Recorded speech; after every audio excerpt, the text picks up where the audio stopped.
evening. My name is Tamara Fredo. I'm the group publisher of Minnesota Business Magazine, and I'm so thrilled to have all of you here with us this evening to help celebrate our very first ever Real Power 50 event.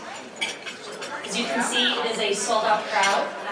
Had a waiting list. People were so excited to be here and to celebrate with all of you. So we'd like to first thank our presenting sponsor, Comcast Business. You'll also notice that the wine on your tables has generously been donated by Comcast, so thank you so much. Also would like to thank our official beer sponsor of the evening, Summit Brewery. I know you're in the house somewhere. Great. So at this time, I would love to introduce Mr. Chris Lyons to you, Vice President of Comcast Business. Thanks, Tamara. Good evening. So we're here tonight to celebrate the winners of this very prestigious award. They're the movers and shakers in the Twin Cities. They're the thought leaders, they're the linchpins, they're the connectors, they're the community-driven business leaders. They are the Real Power 50. So I want to offer up a toast this evening, the toast to the Real Power 50. Enjoy the evening, the festivities, and the wine. Have a great night. Thanks. Salute.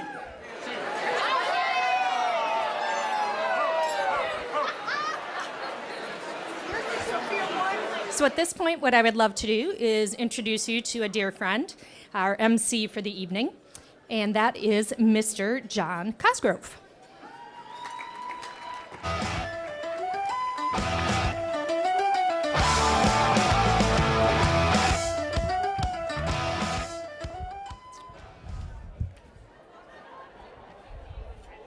Ladies and gentlemen, welcome to the inaugural Power 50 Awards, or as we like to say in Ireland, how's it going? My name is John Cosgrove, and as you can tell from my South Minneapolis accent, I've been hired here tonight purely on my good looks and charm. And we're here tonight to celebrate the few, the brave, and the ballsy. And I say that with a full heart because Tiger Oak hired me, and that's pretty ballsy of him, as you're about to find out. These people who speak up when the rest of the bobbleheads have their faces bowed, these are the people who didn't wait to be picked, but picked themselves. Some who worked with nothing more than an idea and using insight and their connections made something happen. I didn't have to run to the bank and ask for a loan either. They have defined their job as deciding what to do next, not following a task list. Why? Because the world of business has changed. The world is no longer bowing to tall, white-haired men. My timing is immaculate. The people being honored tonight are being recognized by their peers for the characteristics that are not scannable on those fancy new resume processing machines. They have vision, passion, and a tendency to cause a bit of a rumpus. And that's why I like being associated with this event. It's not about writing a check with your ego in return for a nice plaque in the university cafeteria alumni association, or knowing that you'll be recognized at the next fancy graduate wanker's ball because you wrote them a nice fancy check and they want to thank you somehow. Nobody got a check. Nobody's arse was kissed.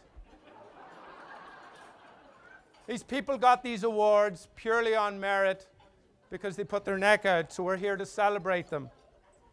Now, I recently read that there's 3 main reasons why people go to business networking events like this. And there as Tamara said, there is a waiting list. They come to network, they come to learn something new, and they come to be heard, which I thought was unusual, because when you go to most of these events, nobody really wants to hear from the audience. You just sit there, clink your glasses, make small talk, and just listen and be preached to at a lot of these things.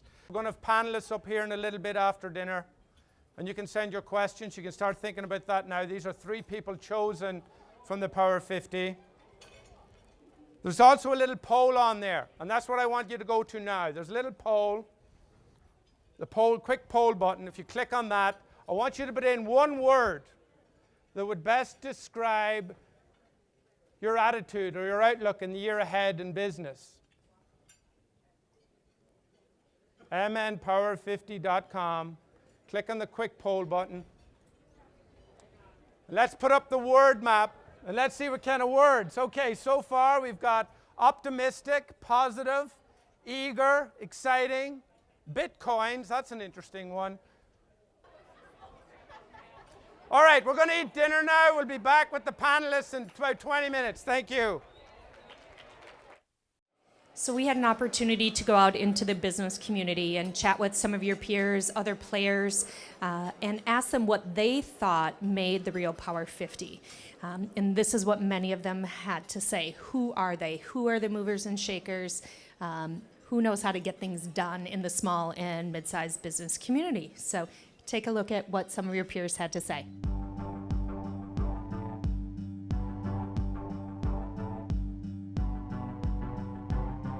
What is a Real Power 50? You know, a Real Power 50 to me is just someone who has mastered the ability to really channel their focus, their passion, and their charisma in order to identify goals and achieve them in an incredibly comprehensive way. So when I think about a linchpin in our community, it is someone who thinks bigger than themselves, someone truly who takes on a vision and takes that through the organization.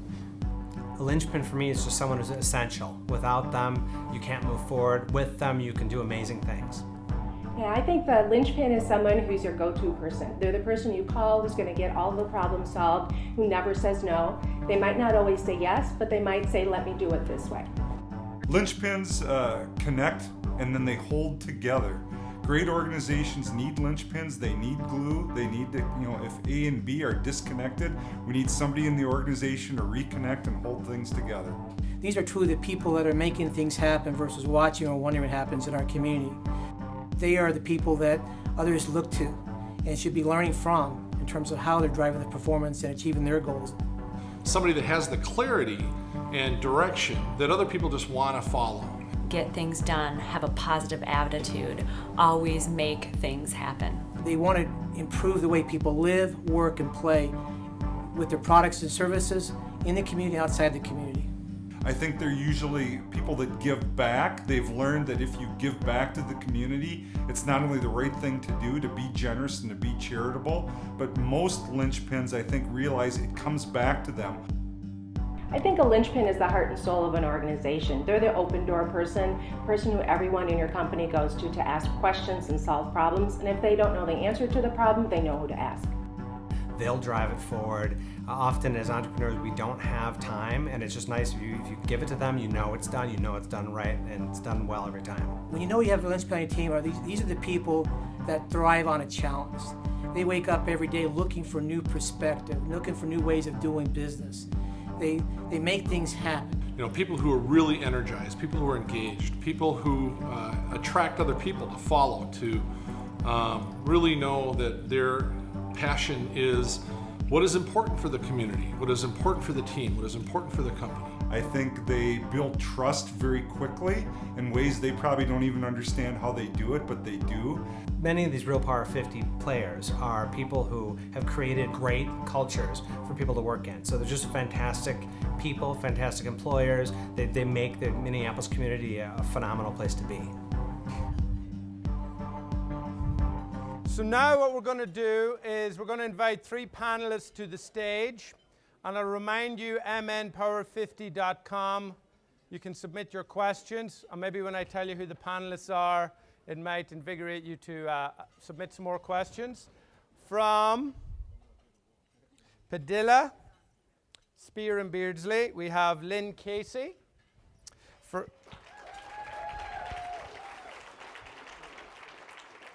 From Agosoft, we have Jem Erdem. And from Weber Shandwick, we have Dave Mona. And these three were chosen from the 50 to be representative of the Power 50 tonight. And the questions are coming in now thick and fast. To answer the first question, yes, I do like Guinness. Glad we cleared that one up. So let's start with the first one. Lynn Casey, your biggest challenge in getting to where you are today? The microphone should be on, so think about it for a nanosecond and share us your wisdom.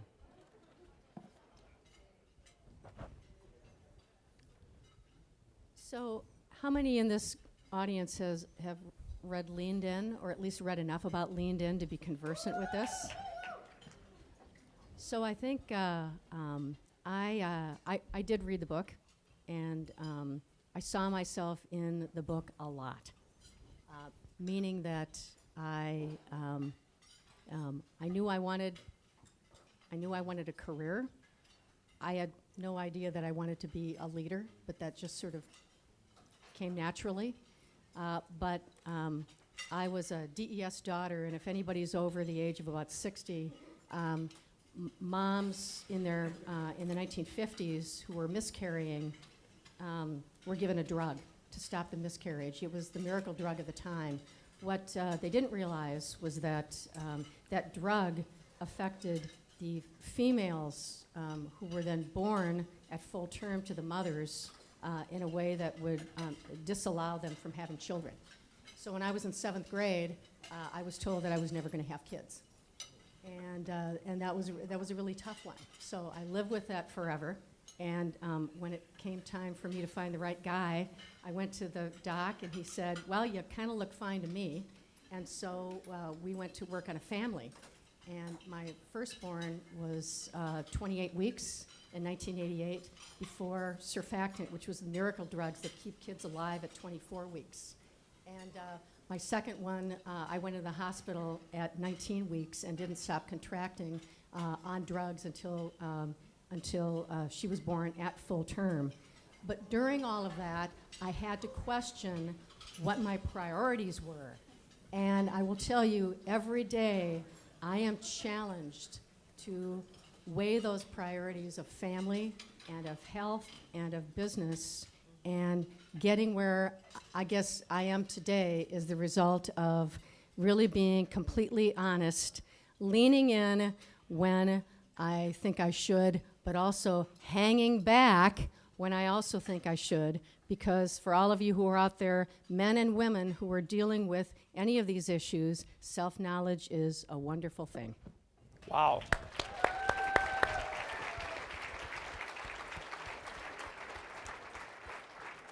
So if I was just riffing on the word cloud, so hopefully I set a pace here. Yeah, hopefully. Dave? If you want to tell us a bigger challenge than that, feel free.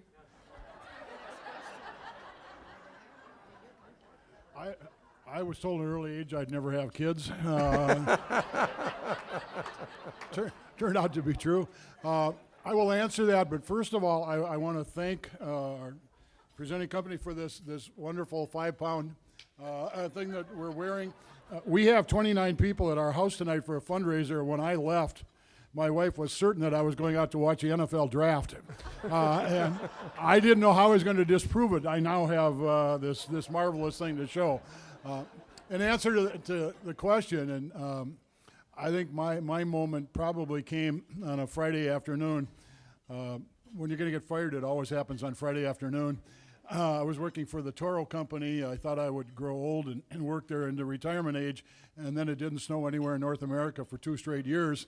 And it dawned on the Toro board that one way to survive was to start laying off people. So probably the only unique thing I've ever done in my career in public relations was to write a news release that I've been fired. But I then faced the dilemma of what to do next.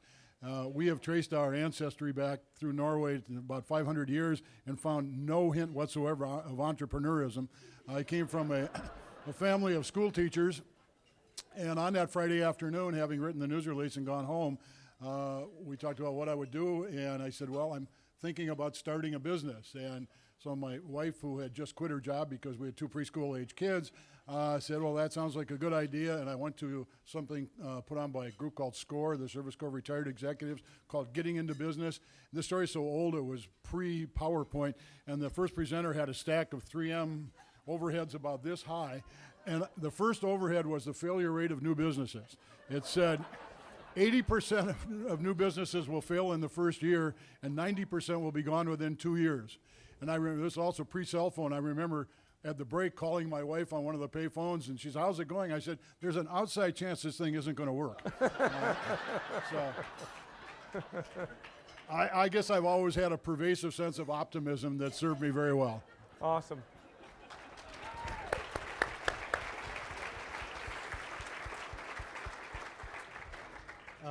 I am a first-generation immigrant. I came to this country when I was 25 years old in 1994, and I didn't speak English. And 3 weeks after I arrived, I decided to start my own company. I'm sure you can imagine the challenges I faced without proper language skills. I used to pray to my gardening angel every night for better English. I used to bend clothes instead of folding them. I used to compliment high heels instead of high heels. I made fool of myself a lot with my poor English. Even today, I still reread my emails before I send, like at least 5 times to make sure I say what I mean. So if I am late responding your emails, you know why. So basically, if you're going to contract for 20 weeks and you're out of work and you can't speak English, you got a shot.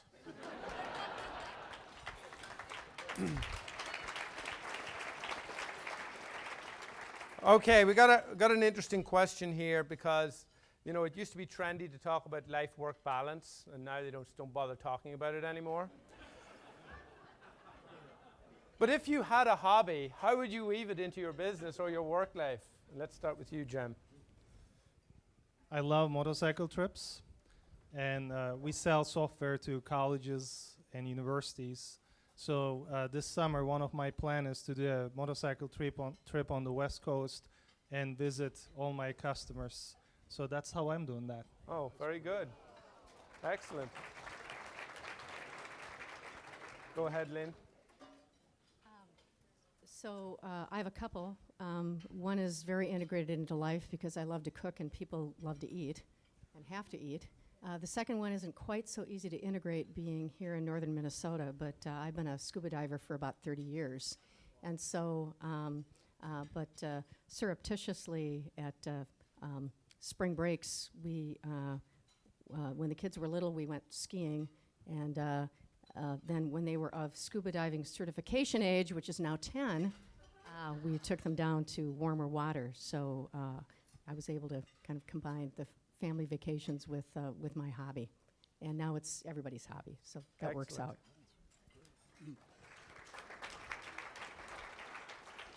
Well, I've been accused by my friends of turning all my hobbies into things that someone would pay me for, and that's not a bad thing. I talked about starting the business, and I really was a little set back by that overhead.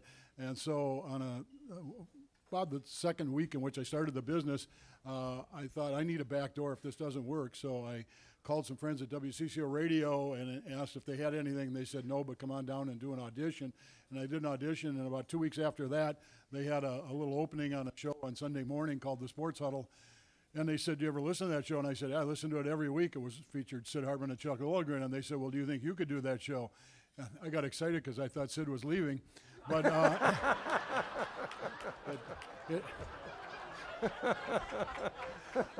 32 years later, it hasn't turned out that way. But that's one of my hobbies. At the time, I think I had one of the biggest baseball card collections in Minnesota, so we opened a series of Field of Dreams stores around the country, and I've been able to really feel what I'm interested in and kind of turn that into something that was in some ways another job and in some ways an outstanding way to sell 4 million baseball cards.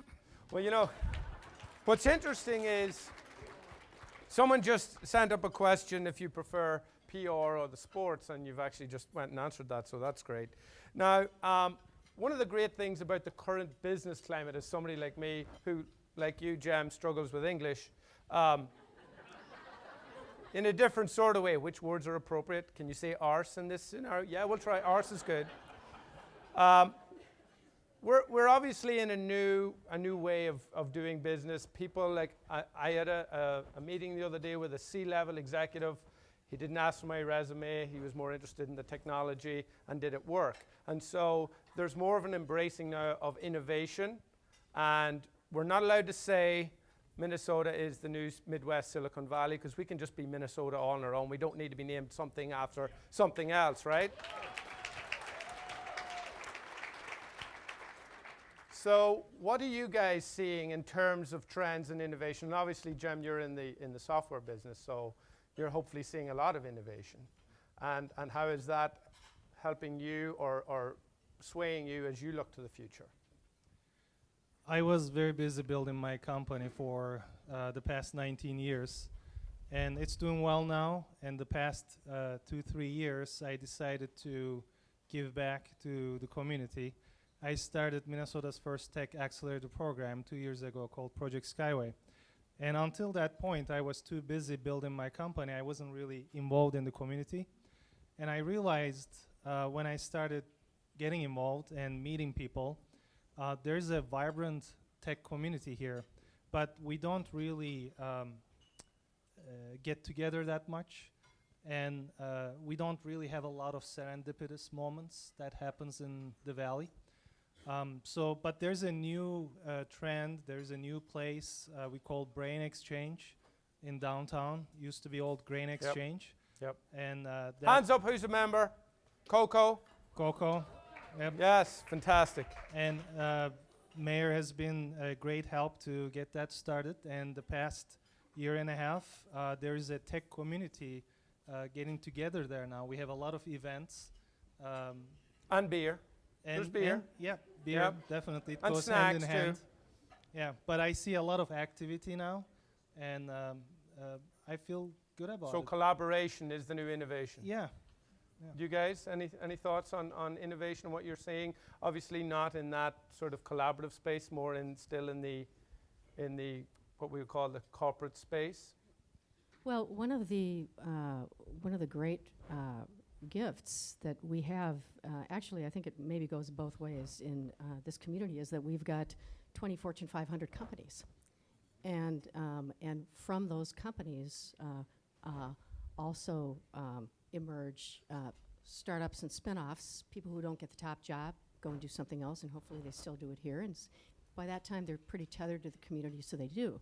And then there are other firms that are support firms, the law firms, the accounting firms, the communications firms. And we had, I remember somebody who covers our industry said to me once, he said, I can't believe all the communications talent there is in Minneapolis. This is a much more, he said, outside of New York and maybe trumping New York, this is the most crowded market for fabulous communications firms in the whole United States. So that was about 15 years ago when he said that. It hasn't changed. It's only gotten more robust.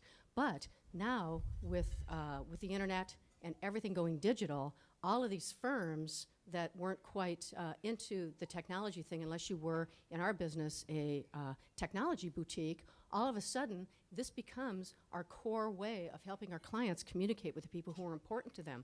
So it's really been energizing, and I think there's a lot of velocity around being able to tap all of these communications firms to climb onto the technology thing, and I think that will just be additive. I said double-edged sword because, in a way, sometimes I think we can get a little complacent because we do have these large companies, and we think that they are going to be carrying and feeding us forever, and they're really not. So I was in New York a few weeks ago and heard a pitch that New York is giving to woo all the tech people to New York City, tax breaks, et cetera, but more they're trying to make New York City really cool, and Bloomberg is putting in some money, and that's great. And I looked at this, and I started talking to some people. They don't have half of what they have here, of what we have here, but they sure brag a lot. So how about if we brag every once in a while, folks? What do you think? Can I'd love to piggyback on that. when I came to Minnesota first time, first of all, I've never experienced below 40 degrees in my life. And I thought it was inhabitable, so I always thought we would go and live somewhere else. And I went to California, and I thought that's where I would live, and realized it's not like in Baywatch. False advertisement. I traveled around this country. I really learned this is a good place to live, and I choose to live here. Although we had a really tough winter, it's a good place. It's a good place to live. Yeah. I love my employees. I love their work ethic. We have really high educated workforce here. Whatever it is, farmer background or whatever that foundation is. My employees come at 7. I'm still at Mediterranean time zone, but they work really hard, and I love that work ethic here. It's a good place to live. Yeah, great. Elaine, you wanted to follow up on that? I just, what I love about Minneapolis is that it's so understated. And St. Paul, the Twin Cities. Now, we're not including Anoka in that yet. So if you're offended or you have low self-esteem about Anoka, we can talk later. But it's so understated, and the only time we're on the national news is when we have snow in April, and to me that keeps the bozo level down. Dave, you want to talk a little bit about innovation and what you're seeing? Lynn and I come from similar backgrounds, and when I got into the business and started our PR firm in 1981, one of my greatest frustrations was that while we could do a lot of work with local companies, the important stuff had to be done in New York. There was this aura, this mystique. And I looked at the work, not only in public relations, but I had a lot of good friends in advertising. I thought the quality of work that was done here was as good or superior to what I saw, but said if there's anything I'd like to see changed, it's that this New York mystique, we need to be able to see that eroded and give people here a chance to let our work be shown. And I think, we'd love to tell it was the outcome of great plans, but I think the desktop computer probably did it more than anything else, because all of a sudden it didn't matter where you were anymore. And for me, maybe one of the most vivid things was, this was a number of years ago, but we were invited to a meeting, a reference that came from our New York office, and the meeting was in Indianapolis, and we were meeting with a potential client. They really liked us, they liked what we had to say, but they got to the Q&A part, and they said, can we ask you a question that might be a little bit embarrassing? And we said, sure, go ahead. They said, well, our board of directors suggested that we needed a New York PR firm. So we called your New York office, and they said, yeah, we'll send a group in. Until today, we didn't know you were coming from Minneapolis. Can you explain how you got here when we wanted a New York PR firm? And we said, the expertise for what you need resides in Minneapolis. And they listened, and we got the business. And I think maybe coming back from that flight, I said, I think it's happening. I really think that there's been a huge change over the years in the concept that you needed to go to Los Angeles, New York, Chicago, somewhere else. All of a sudden, the talent that's here in this market got a chance to shine. And once it did, I think we became that place that Lynn was talking about. Great. Now, we don't have too much left, and quite a few people have sent in this question. If you're to meet a young person, a graduate from college today, coming out of college with their freshly minted degree or even master's degree, I know advice I'd give them is like, park the degree and go try lots of different things and see which one you really like. But that might not be the best advice. My kids are too young to hear that yet, but I'd love to hear what you guys have to say about that. Well, I'll take that because last night I was at the University of Minnesota School of Journalism Awards banquet and had a chance to sit at a table full of these people, and they had, during a quieter period, had a chance to pepper me and one other professional with questions. We got that very question asked different ways multiple times, and I was going to tell them, get a lot of various internships that give you a chance to do different things. And then they started telling me about their internships. I was blown away that how much they caught on to that. Then we started talking about the fact that my dad was a school teacher. He got the job after the war, and that was the only job he ever had. Well, people are going to have different jobs. They're going to move around. I like what you said. I think they need to try different things. They need to see what feels right. And I think you'll know it in the end because it's going to place that values your competence, but one where you'll also have a sense of chemistry. And I think that looking at the companies that I recognize here and that I know and know people inside the companies, I think they have a sense of pride in what they do, and I think they have a real chemistry with their fellow workers. And when you get there, I mean, hold on to that because there are a lot of places out there that aren't like that. Yeah, great. Lynn? Well, the great thing about kids these days is that they don't have to take one job. I remember when I was thinking about leaving a first job and actually leaving corporate and going on the agency side, I got a call from Dad, who had worked for Texaco for 40 years, and he said, "What are you doing?" And that is a conversation that I will never, ever have with my kids, and most of us in the room will never have with our kids because they're just going to be able to have a lot more freedom to do and to live and to grow. But also, I think one of the beauties of having that corporate environment where you started someplace, they put you through a management training program, and it was very calculated for you. If you were good enough, you went through the ranks. Is that you did learn from people every step of the way, and they were really measured in how they approached your growth. At least the good companies, as I recall, and the company that I was with had that kind of a program where even though you thought you were really hot stuff, if they knew that you weren't, it was pretty clear to you that you needed to stay in a place. And all of a sudden, if you were hot stuff, the light bulb would finally go on, and you would say, geez, I'm really not that hot stuff. So I hope that in this sort of moving around to try different things and to move quickly, that there are some of us in this room who are going to see a young person and just say, you know what, I know it's going to be great for you to go someplace else, but the best thing you could do is to stay here for another year because we're going to give you this, that, and the other thing that you're just not going to get. And 5 years from now, when you realize you've missed that step, you won't be regretting of it. So I think there's a little bit of a balance here. Great. Old world, new world. Yeah, okay, good. Jem? When I started Project Skyway, I started investing in tech startups, which by the way, I strongly recommend. If you have some financial means, instead of putting your money in the stock market, put in your local startups. There are a lot of young people there with great ideas, and they need funds to chase their dreams. I invested in 14 companies so far, and when I started that initiative, I commissioned a painting for my office, and I gave 3 words to the artist. I said passion, drive, and persistence, because I wanted to remember those words, because I believe that's what makes a good entrepreneur. And I still have that painting in my office.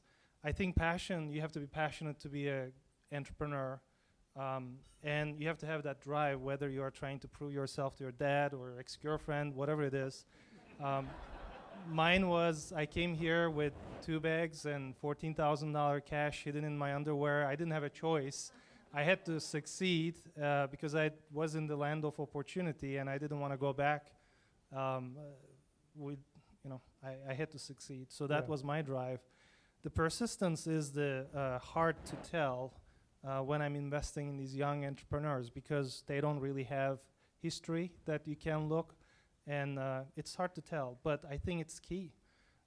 In my case, I didn't have a choice. I had to stick to it because I was unemployable. So I had to make that work. But I would tell the young people that they have to have those 3. 2, passion and drive, I think that's built in. Persistence, you just have to stick to it and keep failing, learning from your mistakes, and never give up. Awesome. One final question from my Irish Titan friend. Thank you, Darren.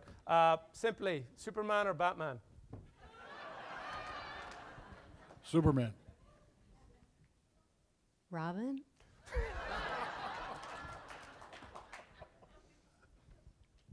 I was gonna go with Avengers, so I can't get a straight answer to these. Let's give him a round of applause. Thanks, guys.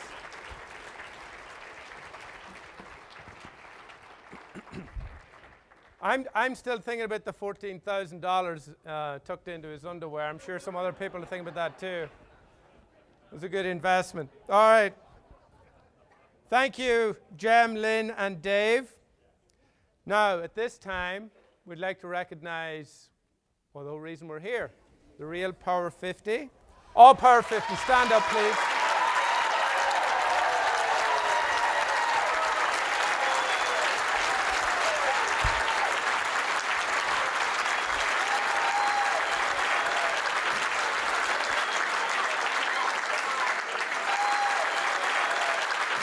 On a personal note, thanks to Tamara Prado for taking a chance on an Irish guy who does drink alcohol, has been known to fight,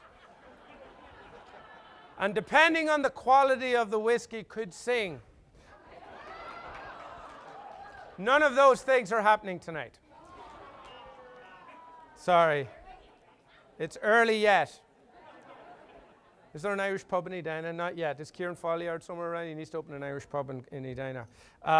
But I personally I think this is a great idea. I don't know what you guys think, but the Power 50 rocks, right?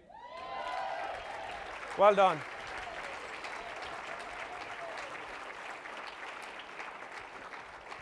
Okay, we're almost done. We want to thank our sponsors because they help fund this, so you pay less than $200 a ticket for this opportunity. A sincere thank you to presenting sponsor and wine sponsor Comcast Business Class.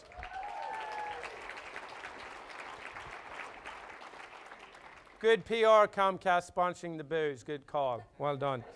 We'd also like to thank our featured premier table sponsor Spare Key and our premier table sponsor Children's Hospitals and Clinics of Minnesota. And thank you to all the table sponsors and to Summit Brewing for being our official beer sponsor this evening.